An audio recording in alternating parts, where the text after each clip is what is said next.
Bismillahirrahmanirrahim. Excellency Antonio Guterres, Secretary General of the United Nations, Foreign Minister Bilawal Zardari Bhutto, Excellencies, ladies and gentlemen, Assalamu alaikum, good morning and guten Morgen. It's really a great pleasure and an honor to be here, and I express my profound gratitude to my friend Secretary General for co-chairing with me this conference. And also, I want to convey, Secretary General, the deep feelings of the people of Pakistan, the way you have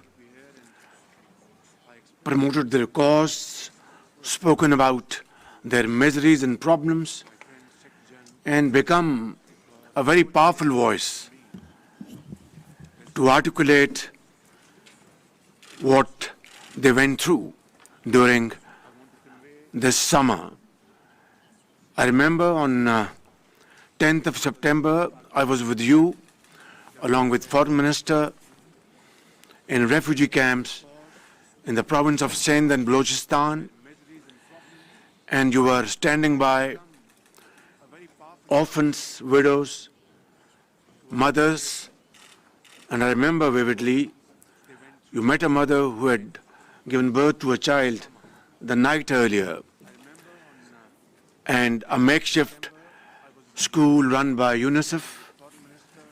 Excellency, this the people of Pakistan will remember forever. I'm also very grateful to so many heads of states and governments, as well as ministers and other partners who have joined us today. Ladies and gentlemen, we are at a turning point of history. Events are moving faster than we can imagine. And it is not only a question of how to survive, but it's a question how to maintain our bodies. It's a question how to maintain our dignity and honor by moving forward with a sense of purpose and a sense of achievement. Secretary General, as you have just mentioned, the Foreign Minister, you so aptly described, at that time, at the heart of the perfect storm of problems lies this prolonged exposure to a monsoon on steroids.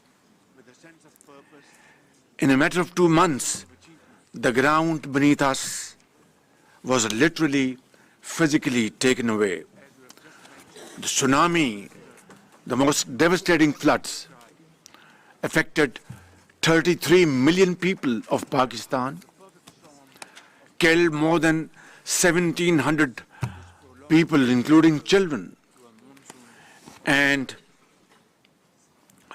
dislocated 8 million people.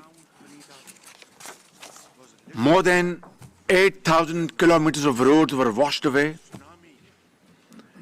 and more than 3,000 affected 33 rail system was deeply damaged.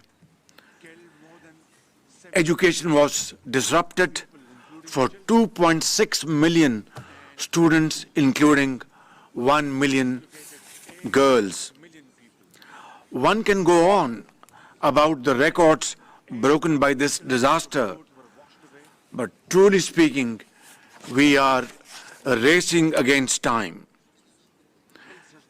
We are very grateful to the generous support extended to my country by the United Nations, the World Bank, the Asian Development Bank, the IMF, the AIIB, and the European Union, as well as many friendly countries around the globe.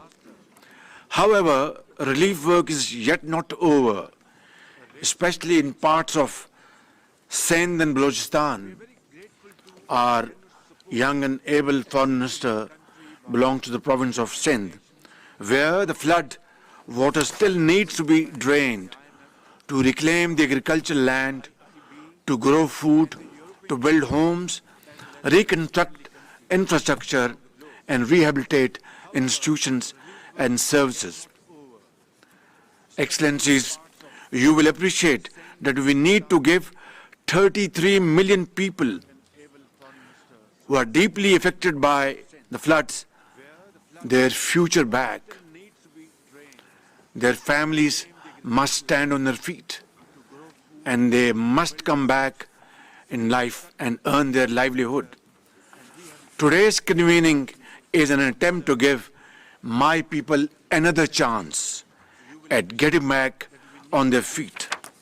Last October, in collaboration with our development partners, we prepared a post-disaster needs assessment, PDNA, that calculated the total destruction and economic losses from the floods to exceed $30 billion, which is 8% of Pakistan's GDP, pushing 9 million people into abject poverty.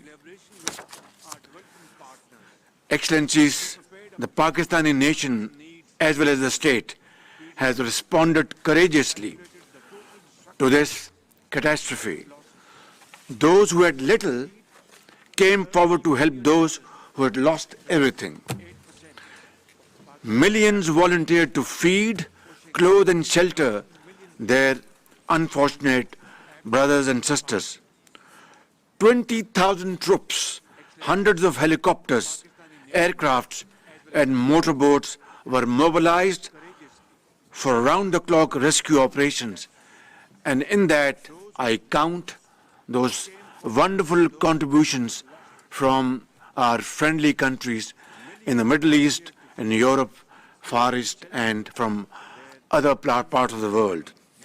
They saved thousands of lives and quickly restored disrupted communications.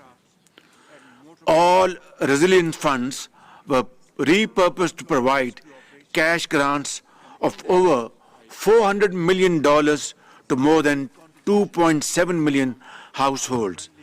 Despite our acute financial constraints, we mobilized around $575 million for the emergency, including the UN flash appeal.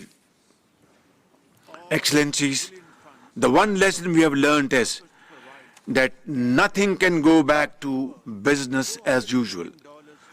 Tough choices will continue to be made, and I am painfully aware that a taxonomy of harder and harsher reforms will make lives in the Pakistani streets and villages harsher than ever before. But the scale of the resource gap for funding crisis recovery is so wide that it has redefined how we think about resilience. Frankly, it has changed life forever. Building on the post-disaster needs assessment, my government has prepared a comprehensive framework plan for recovery, rehabilitation, and reconstruction with resilience. Its broad contours are set out in the 4RF document that will be presented to you in the next session of the conference.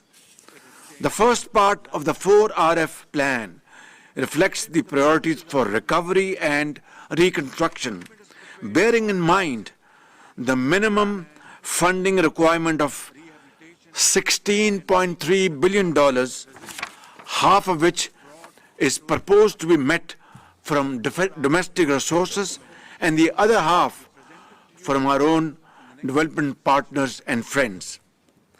The second part of the framework plan incorporates flood resilience in the design and infrastructure projects, such as protecting key highways, the main railway line network, as well as an early warning system and capacity building for rescue and relief in future disasters.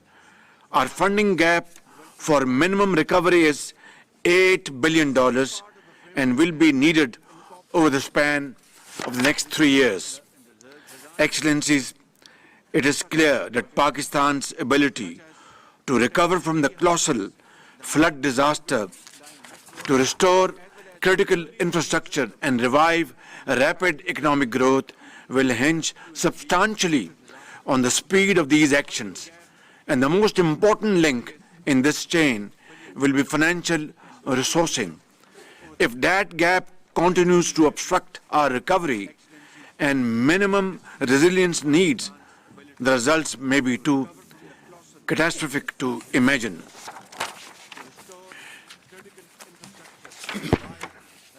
This conference is not just about helping to rebuild the lives and livelihoods of the people affected by global crisis. In fact, it is about the solidarity and vision needed to ensure the world's transition to a sustainable future, not just on paper or PowerPoint, but on the ground, in schools, in the fields, in businesses, in industry and homes. Even as we plan for a future of resilience, the shocks that disaster bring can never be wholly accounted for, but resilient societies look for the light of opportunity in the darkness of disaster. It is precisely this kind of strategic reset that I'm trying to kickstart today in seeking your support for a recovery plan for the people of Pakistan who are, by the grace of God, very resilient. I know these are times of extreme pressure and economic hardships in many countries, but Pakistan needs a new coalition of the willing, one that can save lives and put them on a path to responsible global citizenship. Ladies and gentlemen, what I'm asking of you is more than a rebooting of your compassion for humanitarian relief needs. Today, I am asking for your support for those who have lost their life savings, their homes and livelihoods, those who are sitting under blue sky, facing the harshest of winters and looking forward to your help and support from mankind. I am asking for a sustained international support plan to meet this daunting challenge. I am asking for a new lifeline for people who need to power our economy and re-enter the 21st century with a future that is protected for such extreme risks to human security. Together, we have to rebuild their lives and their dreams. Your solidarity and long-term support to the people of Pakistan at this very critical juncture will make the difference between staying unprepared or facing the future with renewed hope and aspirations. In the end, I thank you once again for your support in this conference today.